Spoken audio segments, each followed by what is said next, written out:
साहिल, एक प्रश्न विचारू का? का? मी तरुण असतो तेव्हा मी उंच असते आणि जेव्हा मी म्हातारा होतो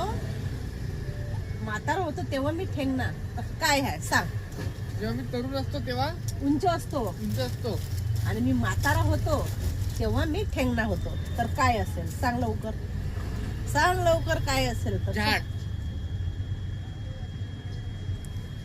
तर बघा, साहिलने चुकीचं सांगितलं का सही सांगितलं तर माहिती नाही. तर तुझा गलत आहे, झाड नाहीये. झाड कधी उंच होते ना मग ठेंगणा होते नाही का? तर बघा तुम्हाला येत असेल. जेव्हा मी तरुण असतो तेव्हा उंच होतो. मी जेव्हा तरुण असतो तेव्हा उंच होतो आणि मी म्हातारा होतो तेव्हा मी ठेंगणा होतो. सांग काय आहे? पटापट झाला टाईम. चला, साहिलला तर काही येत नाही. तुम्हाला येत असेल तर नक्कीच कमेंटमध्ये सांगा.